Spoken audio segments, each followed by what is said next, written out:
Hi, my name is Dr. Rajiv Kumar Chauhan. I am going to discuss about DC compound motor.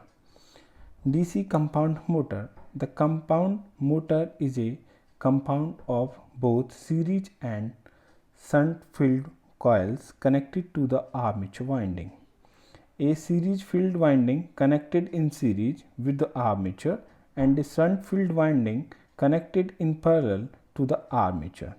DC compound motor can be classified into two categories.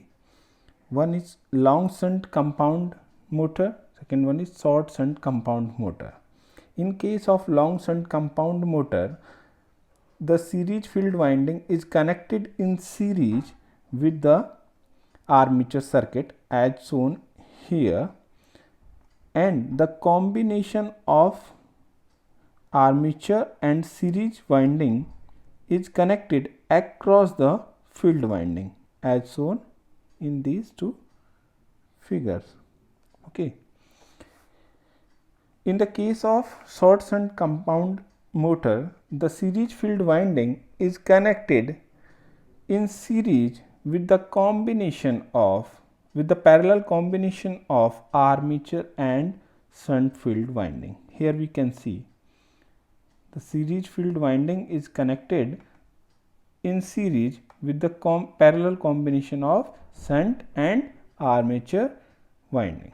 Okay, because the series winding is connected towards the supply side. Okay, so this is the basic difference. Just we are in the long shunt and short shunt, both the binding will present like shunt as well as series winding will present, but there the location of the series winding is changed from in series with the armature to the series in the series of parallel combination of shunt and armature connection.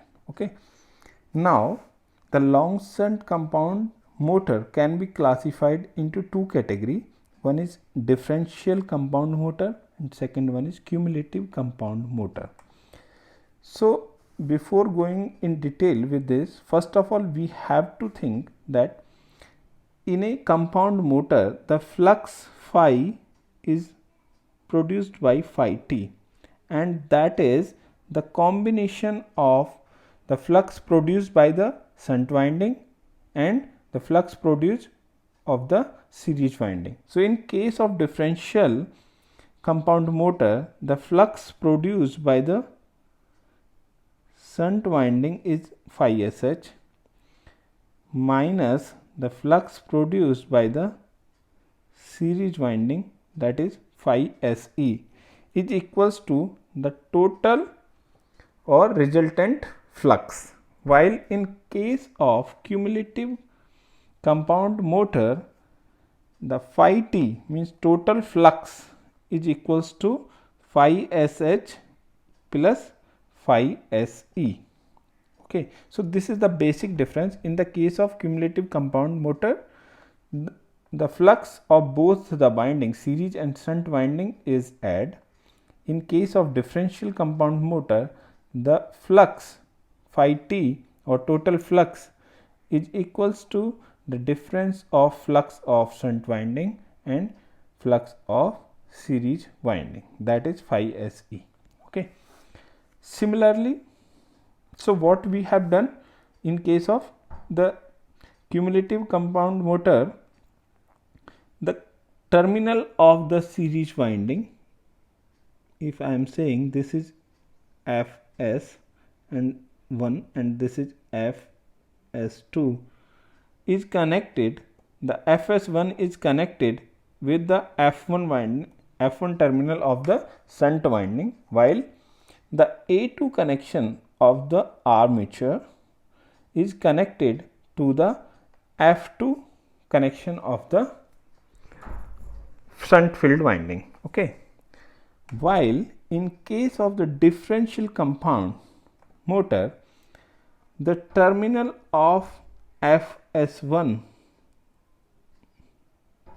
of the series winding is connected to the F2 terminal of the shunt field winding, while the F1 terminal of the shunt field winding is connected to the A2 terminal.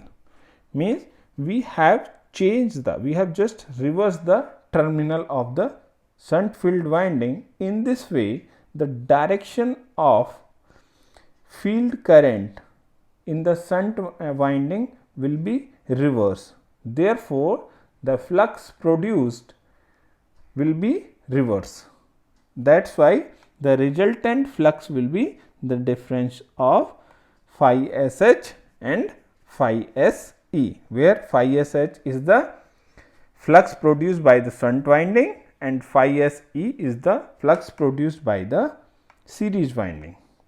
Similarly, in case of short shunt compound motor, the terminal for the differential compound motor, the terminal F2 of the shunt field winding is connected to the A1 terminal of the armature, while F1 terminal of the shunt field winding is connected to the A2 terminal. It means the flux produced by the shunt winding will oppose the flux produced by the series winding.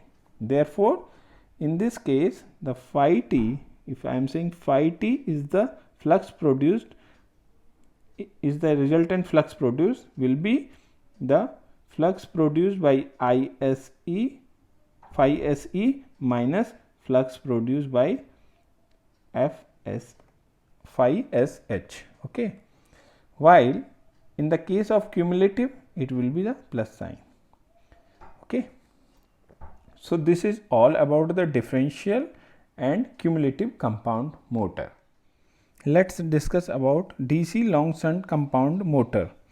In this type of motor, the shunt field winding is connected across the series combination of armature and series field winding as shown in figure. So, in the figure we can see that series field winding and armature is connected in series. Therefore, the current ISE is equals to IA. Okay. If we apply the Kirchhoff current law at this node, that we know, we can see that ISH and ISE are the outgoing current, while I is the entering current at this node. Therefore, we can write down an equation like this: I is equals to ISE plus ISH. As we know that ISE and IA are equal, therefore, we can write down this equation like I is equals to IA plus ISH, where I is the total current drawn from the voltage supply, IA is equals to armature current, ISE is the series field current, ISH is equals to shunt field current, V is the supply voltage. Now, if we want to write down the voltage equation for the long shunt compound motor, so from the circuit, if we apply the Kirchhoff voltage law here, the supply voltage V is equals to voltage drop across series field winding plus voltage across armature. This is the equivalent circuit of a cumulative long shunt compound motor. Means we have represent the armature circuit using EB and RA. Okay. So, if we apply the Kirchhoff voltage law here, we can write down an equation like this: V is equals to voltage drop in series field winding, that is ISE RSE, plus voltage drop in the brushes, that is represented by V brush, plus induced EMF EB, plus voltage drop in armature resistance. If the armature current is IA and RA is the armature resistance, then the voltage drop in the armature will be IARA. Neglecting the voltage drop across the brushes, if we are neglecting this, we get this equation like this: V is equals to EB plus IB bracket start RA plus RSE. Why we are writing it like this? It will be, in actual will be V equals to EB plus ISE RSE plus IA RA. As we know, ISE and IA is same, therefore we can take common IA from here and we will get RA plus RSE inside the bracket. Here EB is equals to back EMF, RA is equals to armature resistance, RSE is equals to series field resistance. Since shunt field flux phi SH is proportional to shunt field current, series field flux phi SE is proportional to series field current. So total flux phi T is equals to phi SE plus phi SH.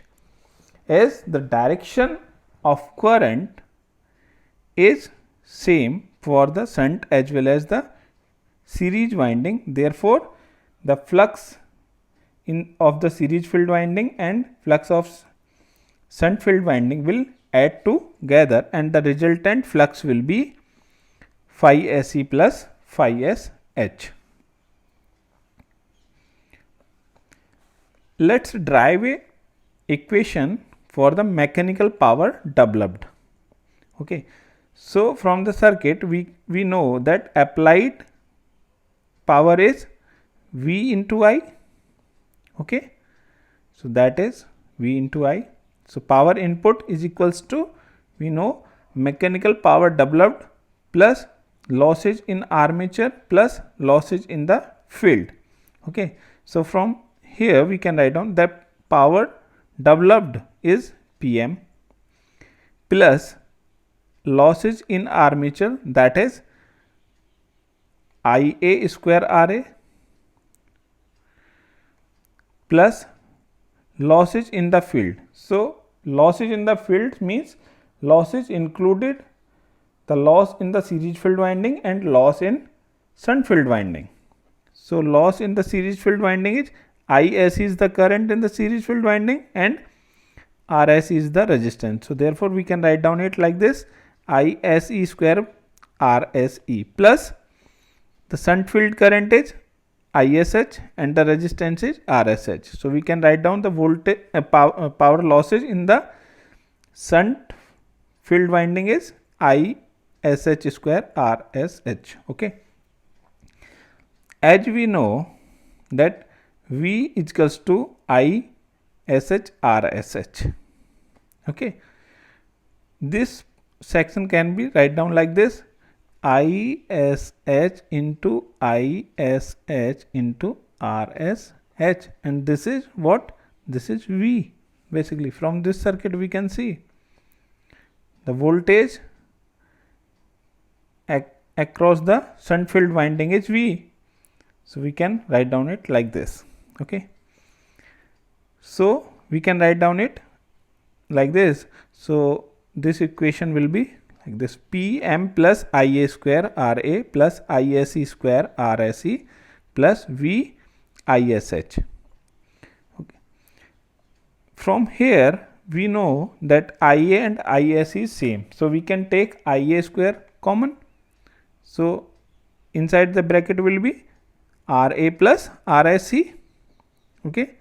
And plus VISH. Let's transfer this section from right side to left side.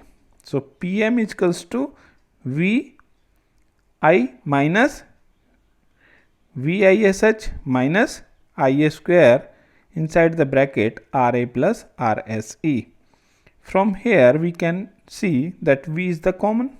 So I have taken V common. Inside the bracket will be I minus ISH minus IA square inside the bracket RA plus RSE. Okay. From this node we can see that I minus ISH is equals to ISE or IA. Okay. So I have put the value of I minus ISH is IA here minus V into IA minus IA square RA plus RSE. Let's take IA common from here. So IA inside the middle bracket, V minus IA inside the small bracket, RA plus RSE. We know that this is the back EMF of a long shunt compound motor. So we can write down it by EB, because EB is equals to this one. So the mechanical power developed is equals to PM is equals to EB IA. Voltage equation of a long shunt compound motor, we know V is equals to EB plus IARA plus ISE RSE if we are neglecting the voltage drop in across the brushes.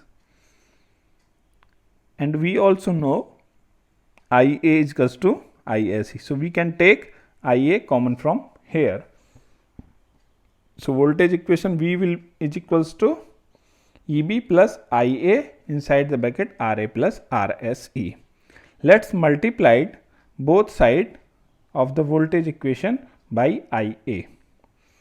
We get V into IA is equals to EB IA plus IA square inside the bracket RA plus RSE. So from the circuit, we know that IA equals to I minus ISH, because I is equals to IA plus ISH. So from here we can write down that IA is equals to I minus ISH. Okay. So I have put the value of IA in this section. So it will be V inside the bracket I minus ISH. Or we can write down, if we open this bracket, we can write down it like VI minus VISH. Okay, is equals to, this is PM. So PM plus, just open this bracket, IA square RA plus IA square RSE. Now just transfer this part from left side to right side. So we will get, the equation will be like this: VI is equals to PM plus IA square RA. This is IA. This is IA square RA plus VISH. Okay. Or we can write down it like this: PM plus IA square RA plus IA square RSE plus ISH square RSH, because we know that VISH is equals to ISH RSH into ISH. From this circuit we can see this is the voltage applied is V across these two terminals. So we can write down the equation from here. Okay. So power input is equals to mechanical power developed plus losses in the armature plus losses in the field. We can see in this circuit. Input power is VI, mechanical power developed plus losses in the armature plus losses. These are the losses in the field, combination of power losses in the series field and shunt field. So from here we can write down the values of different sections, like PM is equals to mechanical power developed, that is EB IA or EB ISE, because IA is equals to ISA. VI is equals to electrical power supplied to the armature of the motor. IA square RA is the copper losses in the armature. IA square RSE is the copper losses in the series field winding. ISH square RSH is equals to copper losses in the shunt field winding. We can also write down copper losses in series field winding like ISE square RSE, because IA is equals to ISE. Application of cumulative compound motor. These motors have high starting torque. They can be operated even at no load as they run at moderately high speed at no load. Hence, cumulative compound motors can be used for following applications. First, elevators, rolling mills, punches, shears, planers and conveyors. Application of differential compound motors. The speed of these motors will increase with increment in the load, which leads to an unstable operation condition. Therefore, we cannot use this motor for any practical application. Thank you.